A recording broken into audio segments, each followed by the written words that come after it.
mediation would be more or less the general advantages that mediation has for all parties who are in a dispute.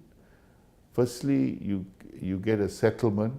In other words, both parties have reached a compromise between each other, so they have, despite their differences, managed to eventually come to an agreement between themselves to settle their dispute, to settle their difference.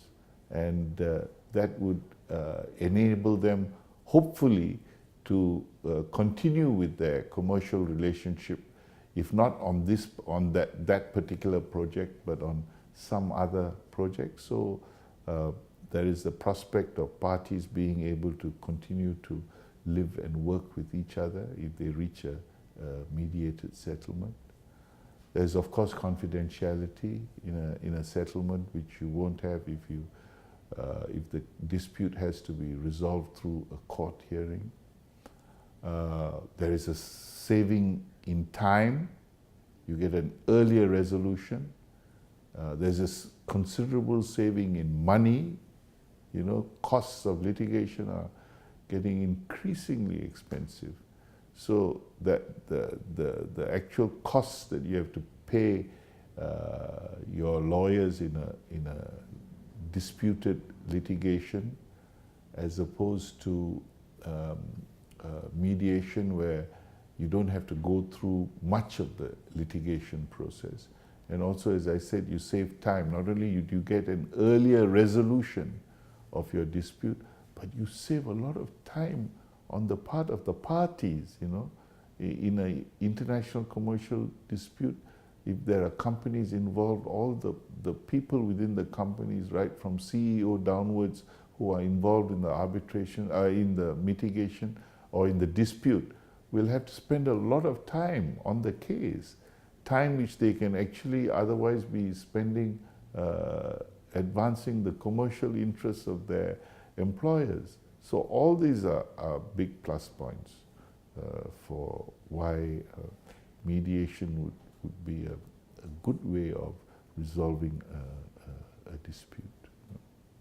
I think all mediators would like to be facilitative, in the sense that they would like to adopt an approach which makes it easier for both parties to reach a settlement. Of course, we all go about it in our different ways, but I think what is extremely important is that both parties must trust you, must trust the mediator, must trust that the mediator is trying to do the best for both of them. Now, how it's not easy to be seen by warring parties as being someone who is trying to do the best or advance the best result for both parties, right? But that is the difficult job that the mediator has to do, and he can only achieve that result. He can only achieve that effect on the parties if both parties realize and subscribe to the belief that a settlement would be in both their interests. Of course, each one of them has their resistance points. They can't achieve a settlement unless a certain thing is done or a certain amount of money, a minimum amount of money is paid. But they realize that if there is an eventual settlement, that would be to their advantage. So if you have that kind of parties involved, and you as a mediator don't behave in a way which estranges one of the parties from you, which gives one of the parties the impression that you're favoring the other party, then I think you would be seen as a facilitative mediator. Of course, even within facilitative mediators, you have different styles. Some mediators are much more aggressive. They play the devil's advocate a lot more than others.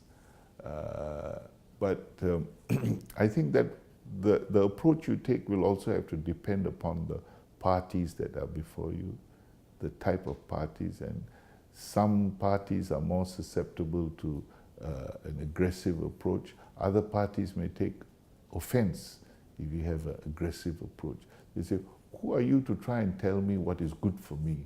You know, I know what is good for me, right? So you, Mr. Mediator, you are essentially, I know you're trying to help me, but you're essentially an outsider.